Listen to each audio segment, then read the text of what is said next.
It's just a silly nickname, Mom scoffed when I found out she saved me as cash cow. I closed my bank accounts that night. Months later, they begged me. I 34F recently discovered something that changed my entire perspective on my family. For years, I've been the dutiful daughter, reliable, hardworking, and always there when my parents needed financial support. My brother Alex was always the golden child, while I was treated as an afterthought. I've suspected the imbalance for years, but I never imagined Thanksgiving dinner would be the moment everything finally became clear. Growing up, the favoritism toward Alex was painfully obvious. While my parents attended every one of his little league games and school performances, they consistently missed my honor society inductions and debate competitions. I still remember the sting of scanning the audience for their faces during my valedictorian speech, only to find empty seats. They had taken Alex shopping for new soccer equipment instead. When I confronted them later, my mother simply shrugged and said, "Your brother needed us more." It became their mantra, the explanation for every inequity in our household. Their justification was always the same: your brother struggles more than you do, you're naturally gifted. Their words implied it was a compliment, but the message was clear: my achievements were expected and therefore unremarkable, while his mediocrity deserved celebration. By the time I turned 16, I was essentially raising myself. I took a part-time job at the local grocery store to pay for my own clothes, school supplies, and even my prom dress. Meanwhile, my parents were busy chauffeuring Alex to parties and covering his expenses. I became the default babysitter whenever they wanted a night out, forced to cancel my own plans at the last minute. "You're more responsible," they'd say, not realizing they had forced that responsibility upon me. College was where the disparity became undeniable. Despite my perfect GPA and scholarship offers, my parents refused to contribute a dime toward my education.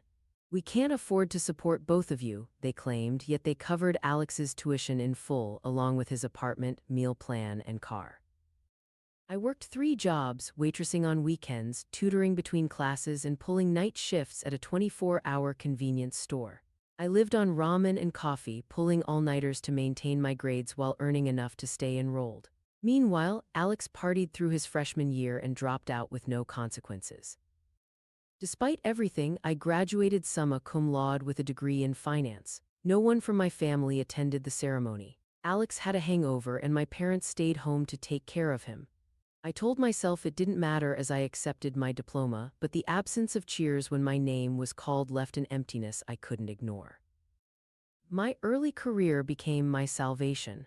I landed a position at a prestigious financial consulting firm and moved 3 states away. The distance provided perspective, though I maintained obligatory holiday visits and weekly phone calls. When I met Daniel, whose family celebrated each other's successes and shared burdens equally, I finally understood what healthy family dynamics looked like. His parents welcomed me warmly, proudly displaying my professional headshot alongside family photos. The contrast to my own upbringing was stark and painful. My parents' financial recklessness had been evident for decades. They'd refinanced their house 3 times to fund lavish vacations and my father's classic car hobby. Despite earning good salaries, they lived perpetually beyond their means, juggling credit cards and taking out personal loans to maintain appearances. 5 years ago, the inevitable crisis hit when my father took early retirement without adequate savings, and my mother's online shopping addiction spiraled out of control. They called me in tears, facing possible foreclosure after missing 3 mortgage payments. Their credit cards were maxed out, and they had already borrowed from other family members who refused to lend more. Despite Daniel's serious concerns, I agreed to help temporarily with $500 monthly, viewing it as my filial duty. That amount gradually increased as they presented seemingly endless emergencies: medical bills, car repairs, property taxes. Within 2 years, I was sending $1,500 monthly while raising my own son, Jackson. Each time I tried to discuss financial planning or budgeting with them, they deflected or became defensive. The truth I didn't want to acknowledge was that I wasn't helping them through a temporary rough patch. I was subsidizing their fundamentally unsustainable lifestyle. What hurt most was discovering that my parents were still supporting Alex financially, despite him being perfectly capable of working. At 32, he lived in their basement, occasionally picking up bartending shifts, but mostly gaming and dating a series of girlfriends who quickly grew tired of his immaturity. When I questioned this arrangement, my mother became defensive. Your brother is finding himself, she insisted. Besides, you're doing so well, you can afford to help us. Last Thanksgiving finally exposed the truth I'd been too loyal to see. I spent days preparing a perfect meal, cleaning our home, and arranging guest rooms for my parents and Alex. Daniel took Jackson to the park that morning so I could focus on cooking.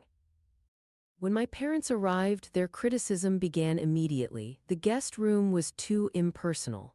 The turkey looked a bit dry. My mother rearranged my table settings while sighing about how I'd never had her eye for detail. Alex showed up 2 hours late without the dessert he'd promised to bring. Rather than apologizing, he complained about traffic and immediately commanded the television to watch football. My parents fawned over him, serving him the choicest portions while he sprawled on my sofa, dropping crumbs on the carpet I'd just steam cleaned. Not once did anyone thank me for my efforts. The revelation came from an unexpected source. Jackson, my 6-year-old son, had been playing with my mother's phone while she was in the bathroom. His innocent question silenced the room. "Mommy, why does Grandma have you saved as cash cow in her phone?" My heart stopped. The room went silent except for Alex's poorly suppressed snicker. I felt blood rush to my face as I processed what my son had just revealed. Years of suspicions crystallized in that moment. I looked at my mother, giving her the chance to explain, to deny, to claim it was some kind of joke. "It's just a silly nickname," she stammered, snatching her phone from Jackson's small hands. My father cleared his throat uncomfortably, suddenly fascinated by his mashed potatoes. "A nickname," I repeated, my voice unnaturally calm. "Is that what I am to you, a source of income?" My father's face reddened. "After everything we've done for you, you're going to make a scene over something so trivial." Everything they'd done for me? The audacity of his statement broke something inside me. 28 years of suppressed hurt and anger boiled over as I recounted every soccer game they'd missed, every achievement they'd ignored, every financial burden they'd placed on me while rescuing Alex from his self-created problems. Alex rolled his eyes. "Oh please, you're not special because you have a job. Some of us have had a harder time figuring things out. It's not like you can't afford to help out." That's when my mother said the words I'll never forget. "Well, what else would we call you? It's your duty to support us. We raised you, now you owe us." In that instant, I saw my family clearly for the first time. I wasn't a daughter to them. I was an investment that had matured, a resource to be tapped, an ATM with no withdrawal limit. The room spun as 3 decades of gaslighting, manipulation, and emotional neglect fell into place like a terrible puzzle. "I think you should leave," I said quietly, my hands trembling as I gripped the edge of the table. "All of you, now." My father's face contorted in shock. "You can't be serious. It's Thanksgiving." "I'm very serious. I want you out of my house." Daniel, who had witnessed the entire exchange, stood firmly beside me. "You heard her. I'll help you gather your things." My mother burst into tears, not from remorse but from indignation. "How dare you treat us this way after all we've sacrificed for you?" They left in a flurry of slammed doors and bitter accusations. Only after their car disappeared down our street did I collapse into a chair, my body shaking with sobs while Daniel held me. Jackson stood confused in the doorway, his small face twisted with concern. "Did I do something wrong, Mommy?" I pulled him into my arms. "No, baby, you did something very right. You told the truth." That night, after putting Jackson to bed with extra stories and reassurance, I sat at my computer and canceled the automatic transfers to my parents' account. I blocked their numbers temporarily, not out of spite, but because I needed clarity without their manipulations clouding my judgment. Daniel contacted our financial advisor the next morning to review our budget and ensure my parents couldn't access any of our accounts. 3 days later, I sent them an email detailing my decision to end financial support. I listed the years of favoritism, the emotional neglect, and the one-sided financial relationship. I explained that any future relationship would need to be based on mutual respect, not monetary transactions. Their response was predictably manipulative. How could I abandon them in their time of need? Didn't I remember all they'd sacrificed for me? What kind of daughter leaves her parents destitute? I didn't respond. Their words no longer held power over me. The following weeks brought escalating pressure tactics. My parents showed up at my workplace, causing a scene in the lobby until security escorted them out. They enlisted aunts, uncles, and family friends to bombard me with guilt-tripping messages. My mother threatened that I'd never see my grandmother Rose again, the only family member who had ever truly supported me. This wasn't the first time our extended family had witnessed the disparity. During my college years at a family reunion, I'd overheard my aunt questioning my parents about why they weren't contributing to my education while paying for Alex's expenses. "She's doing fine on her own," my father had replied dismissively. "She's always been independent." The family had nodded along, accepting this framing of exploitation as a virtue, as if my self-sufficiency justified abandonment rather than resulted from it. My cousins received generous support from their parents, yet criticized me when I expressed frustration about my situation.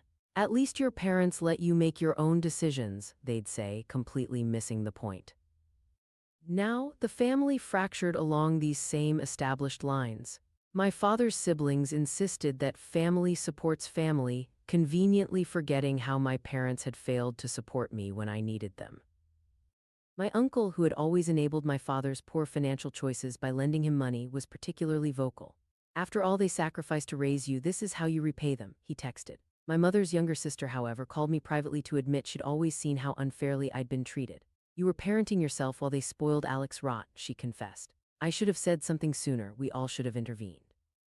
Alex's reaction was the most volatile. His angry calls and texts accused me of selfishness and cruelty.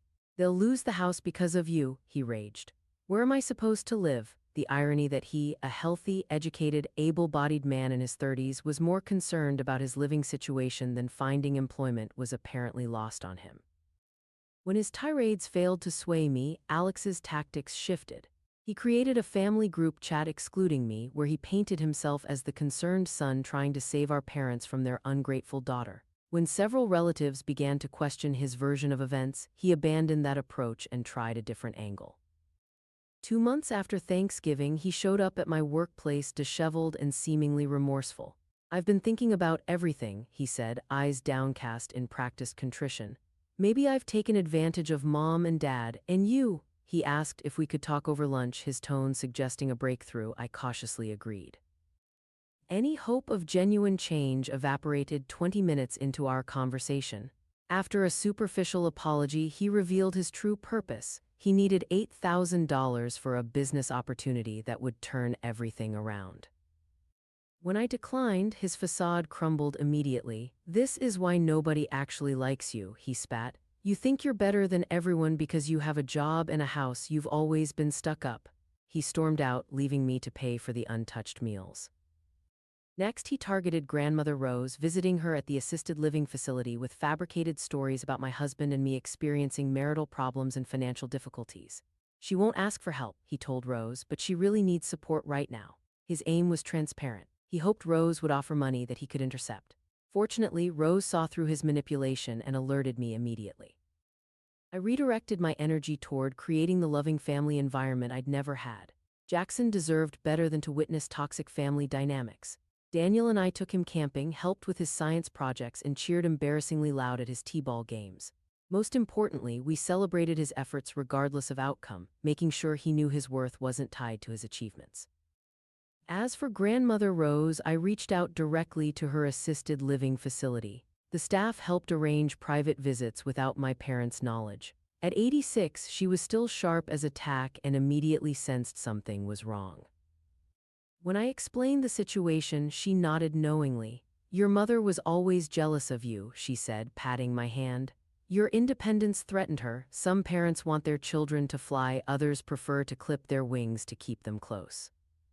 3 months after Thanksgiving, I received a terse email from my father. Without my monthly contributions, they were struggling to maintain their lifestyle. He'd been forced to return to work part-time as a consultant, something he described as humiliating at his age.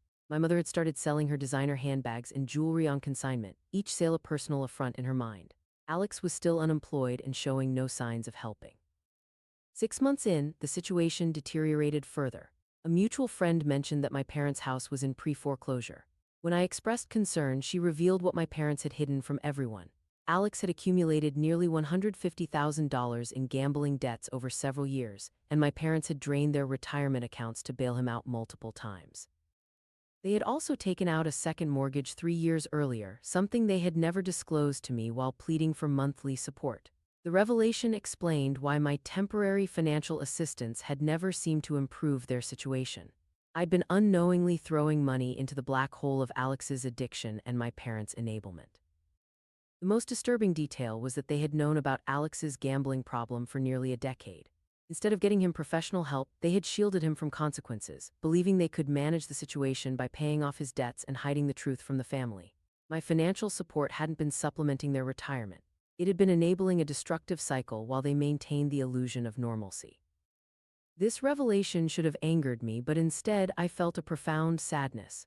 They had enabled his self-destruction while exploiting my success. Neither approach had helped him become a functional adult. By attempting to protect Alex from consequences, they'd ensured he would never develop the resilience or responsibility he needed.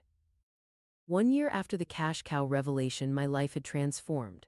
I'd received a significant promotion at work, and Daniel and I had renovated our home to include a comfortable guest suite for grandmother Rose, who now lived with us full-time. Her stories about my mother's childhood helped me understand, though not excuse, the toxic patterns that had shaped our family. My parents eventually sold their house, once the pride of the family with its swimming pool and renovated kitchen, for far less than market value due to the desperate need for a quick sale. They used the proceeds to pay off Alex's most pressing debts and moved into a small apartment across town. The downsizing was more than physical. It represented a dramatic fall in social status for people who had built their identity around appearances and material possessions. Alex's reaction to this new reality revealed his true character. After 2 weeks of living with my parents in their cramped apartment, he pronounced the situation unbearable and demanded they help him get his own place. When they explained they had no more resources to give, he lashed out, accusing them of favoring me and ruining his life. The cruel irony of his accusation was apparently lost on all of them. With nowhere else to turn, Alex reluctantly took a job at a warehouse but quit after 3 weeks, claiming the manager had it out for him. He cycled through 3 more jobs with similar results. The pattern was always the same: initial enthusiasm, followed by complaints about unfair treatment, culminating in him quitting before he could be fired. In a final desperate attempt to avoid responsibility, Alex reached out to my husband's wealthy parents, spinning a tale about needing a small loan to get back on his feet. He had met them exactly twice at family gatherings, yet felt entitled to approach them for financial support. When they politely declined, he accused them of playing favorites and suggested they were only willing to help their biological family. Daniel's parents, bewildered by this entitled behavior from a virtual stranger, reported the incident to us. Last I heard, Alex was crashing on a friend's couch, still waiting for someone to rescue him from adulthood. The friend, increasingly frustrated with the one-sided arrangement, had given him 30 days to find his own place. The final confrontation came when my parents requested a meeting to discuss the future. Hoping for reconciliation, I agreed to meet them at a neutral location, a coffee shop downtown.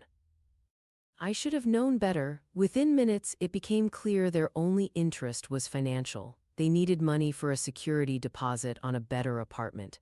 Alex was depressed and needed therapy they couldn't afford. Wouldn't I want to help my own brother? I set my terms clearly. I would consider rebuilding our relationship if they acknowledged their favoritism, apologized for the exploitation, and agreed to family counseling. Financial support would only be discussed after significant progress in therapy. My mother's face hardened. So you'll abandon your own brother when he's suffering after all we've done for you? What exactly have you done for me? I asked quietly. Name one sacrifice you made for my benefit that didn't ultimately serve you or Alex. The silence was deafening. My father finally spoke, his voice cold. If that's how you feel, we have nothing more to discuss. They chose Alex and their own pride over healing our relationship. As they walked away, I felt a weight lift from my shoulders. I had offered a path forward based on honesty and mutual respect. Their rejection confirmed I'd made the right decision in protecting myself and my son from their toxic influence. Today, my chosen family provides the love and support my biological one never could. Daniel remains my steadfast partner, Jackson is thriving in school, and grandmother Rose fills our home with wisdom and unconditional love. We've befriended neighbors and colleagues who demonstrate what healthy relationships look like, creating a community based on genuine care rather than obligation or exploitation. The family who truly loves you will never reduce you to your financial value. They'll celebrate your successes without resentment, support you through failures without judgment, and value your presence more than your provisions. I didn't learn this lesson from my parents. I learned it by becoming the parent they never were. Sometimes the hardest boundaries to set are with the people who should have protected you from needing boundaries in the first place. But I've discovered something powerful in this painful journey: the ability to break generational patterns of toxicity and create something beautiful from the wreckage. My son will never know what it feels like to be valued only for what he provides. And in ensuring that, I've finally found my own worth beyond the cash cow my parents tried to reduce me to.